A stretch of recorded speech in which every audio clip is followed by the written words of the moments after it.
Olá, você que acompanha Matsuda nas redes sociais. Estamos de volta com mais um Matsuda em Foco, programa que leva a você dicas importantes, informações, orientações para que esta atividade, que é tão importante, a produção de alimentos no campo, seja cada dia mais eficiente. E hoje nós temos o prazer de receber aqui o Dr. José Alfredo Usberti Filho, que é pesquisador, profissional extraordinário, trabalhou por 45 anos no Instituto Agronômico de Campinas e desde 2014 também é consultor da Matsuda no setor de pesquisa e melhoramento genético de cultivares, que é justamente o tema desse programa. Então, quero receber aqui o nosso convidado. Doutor, seja muito bem-vindo ao programa. Prazer ter o senhor com a gente. Muito obrigado. É um grande prazer estar aqui com vocês, mostrando o meu histórico, tanto no Agronômico de Campinas, como na própria Matsuda.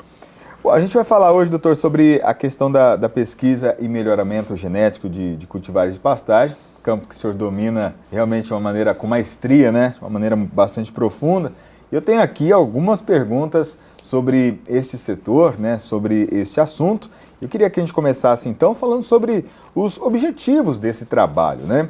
Então, quais são os principais objetivos do melhoramento genético em cultivares de pastagem? O principal objetivo do melhoramento genético é o desenvolvimento de novos cultivares de capins tropicais ou leguminosas tropicais que proporcionem maior lucro ao usuário final. Quem que é o usuário final? O próprio pecuarista. Se não houver a expectativa de lucro do pecuarista, nenhum cultivar será bem sucedido no mercado de sementes. Envolve também o lucro, a expectativa de lucro do produtor de sementes, comercializadora das sementes, que no caso é a própria Matsuda, agregação de valor à semente através de escarificação, incrustação e outros produtos, e finalmente, como eu disse, o lucro do produtor, do pecuarista. Qual o lucro do pecuarista? O que está embutido no lucro do pecuarista? Está embutido o ganho de peso animal com o novo cultivar, maior ganho de peso do que o cultivar que já existia no mercado, ou então a maior carga animal por hectare. Eu coloco na mesma área, é possível colocar com o cultivar novo, mais animais por hectare. Isso é um lucro para o pecuarista, tanto na produção de carne como na produção de leite. Dando um exemplo, o cultivar paredão, de capim colonial paredão, recém-lançado, em 2018, em alguns casos, a carga animal passou de 3 cabeças por hectare, de vaca em lactação ou de bovino para abate, para 10 cabeças por hectare. Isso é economia terrível. Então, diminui o custo do pecuarista. O que acontece? Aumenta o lucro. Ele é mais eficiente na produção por área. E mais eficiência na produção por unidade diária. Acho que a próxima pergunta tem muito a ver com o que o senhor está falando, né, com essa questão do que a gente espera.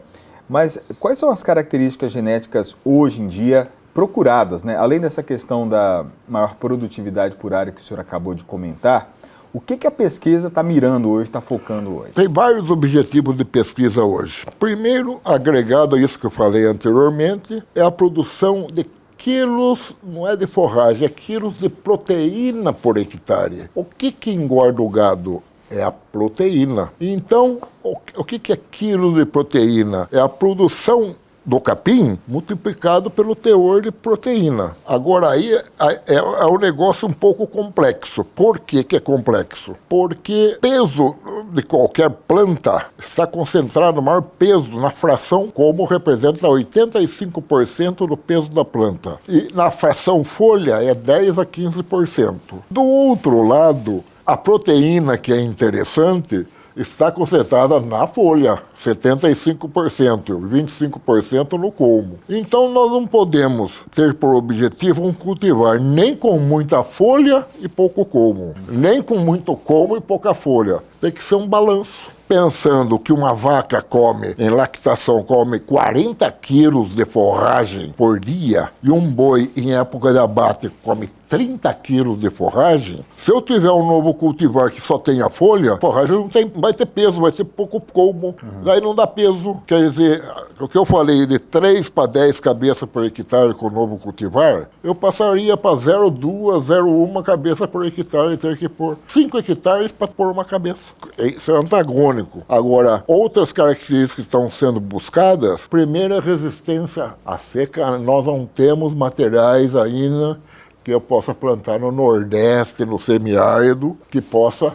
dar lucro para o pecuarista. Ainda não temos. E, finalmente, tolerância a solos ácidos. Nós temos muito solo ácido no Brasil, material que tolere solo ácido. Então, o foco hoje da pesquisa tem que ser dirigido para isso. Bom, o senhor tem bastante experiência no assunto, né? Bastante vivência aí no campo, nas pesquisas. Então, o senhor tem acompanhado ao longo dos anos o surgimento de técnicas, o aprimoramento realmente de processos para a pesquisa e o desenvolvimento de novos cultivares. Então, a minha próxima pergunta tem a ver com isso, né?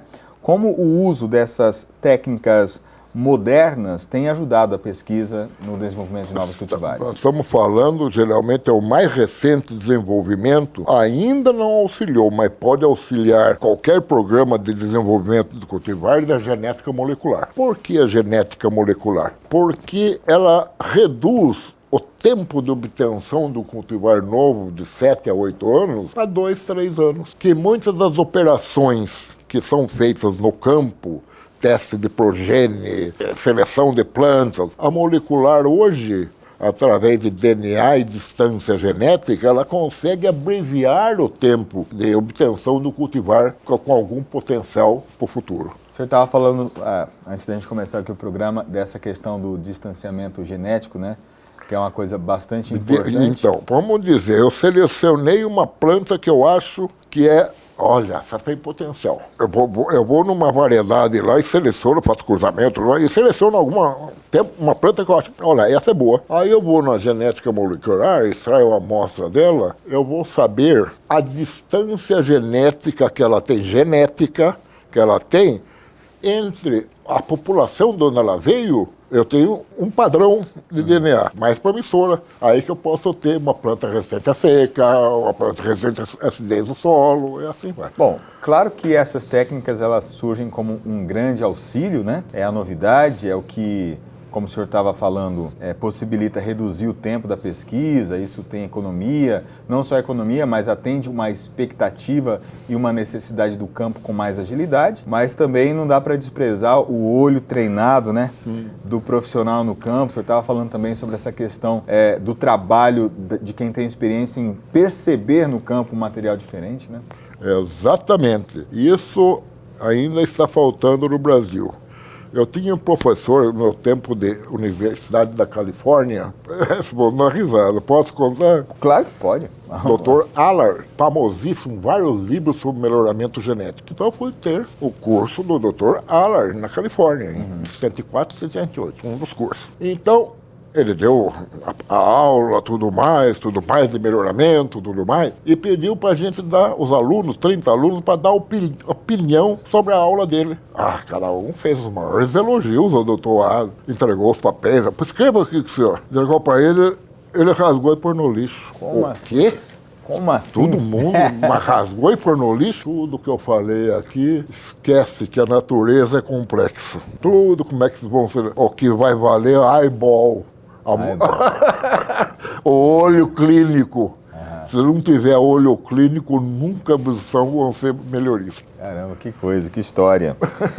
Ô, doutor, e como uma pergunta final aqui, a gente fala de melhoramento genético, é claro que para um pesquisador, para um técnico, né, são termos mais comuns que o doutor, o técnico consegue realmente compreender e assimilar de uma maneira bastante clara. Mas para muita gente, quando a gente está falando, por exemplo, de mudança genética, ou melhoramento genético, alteração numa planta, aí surgem questões éticas, por exemplo, né? Será que não está mudando a natureza, aquilo que já está lá criado, está colocando a mão, está cruzando? Será que não tem nenhum problema em se fazer isso? E a gente tem visto que não, né?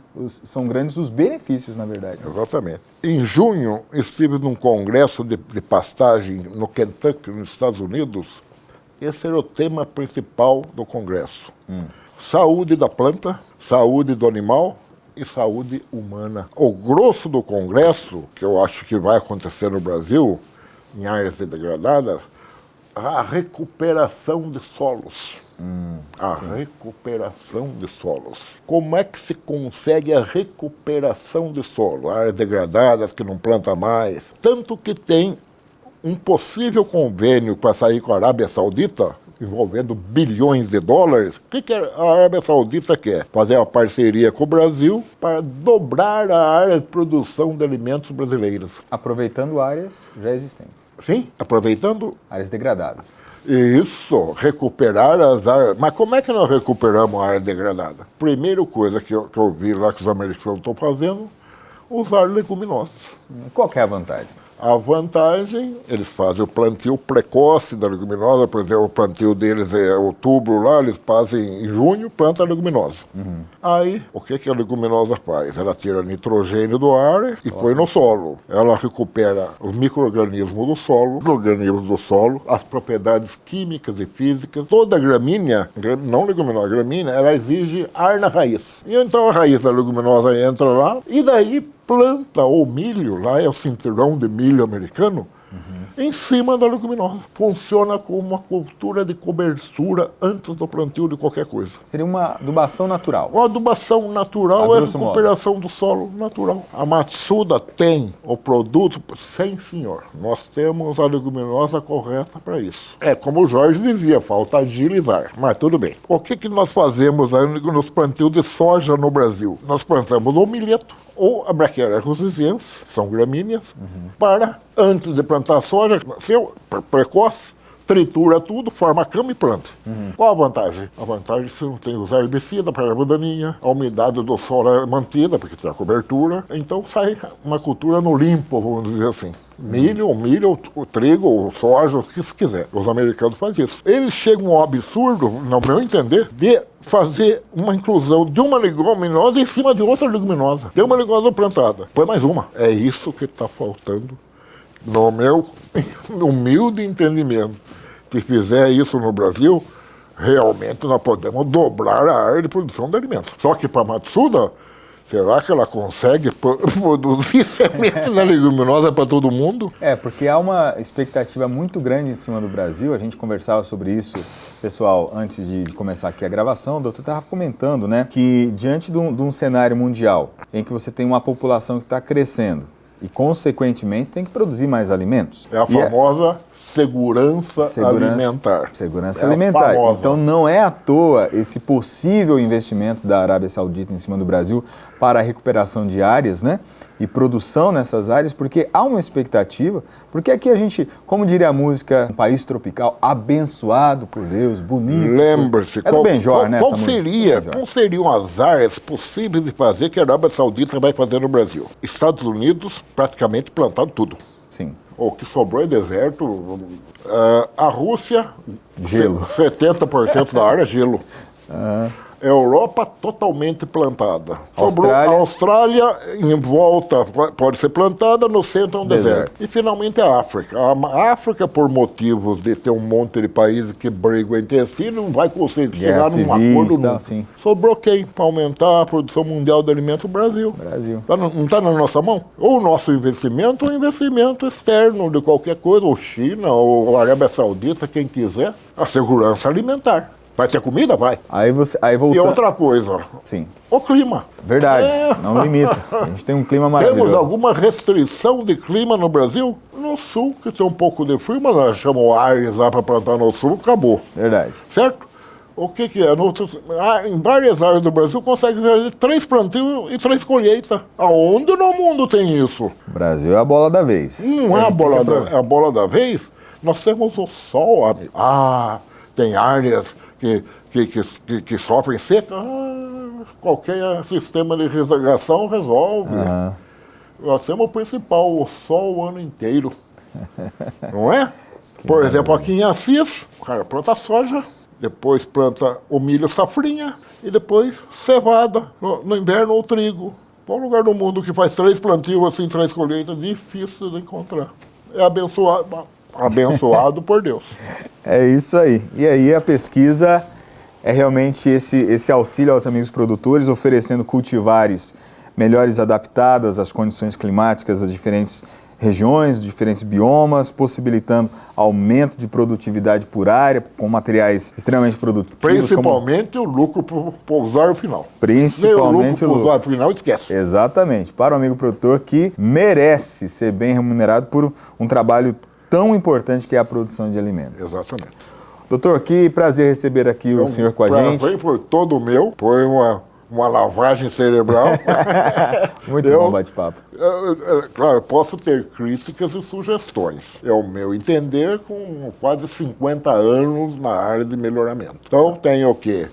Tenho 17 cultivares lançados, 6 de capim colonião. Eu tenho abacaxi, além tenho abacaxi legomo, a banana nanica IAC 2001, a Cetária Tijuca, o Andropógon, Tupã, agora vem vindo o Oasis, e não devo parar. Quer dizer, a tendência é no futuro ter mais coisa ainda, com a tecnologia ajudando. Mais uma vez, muito obrigado pela participação aqui no programa. E você que ainda não é inscrito no nosso canal, faça isso, faça a sua inscrição, acione também o sininho das notificações para você receber sempre os novos materiais, os novos programas. Lembrando que no site da Matsuda você tem uma gama gigante de cultivares, lançamentos próprios da Matsuda, inclusive, tem aqui o trabalho do Dr. Osbert, e você pode falar com o representante Matsuda para ter acesso a esses materiais. A gente fica por aqui, um abraço, até o próximo encontro. Matsuda, quem usa não muda. Matsuda.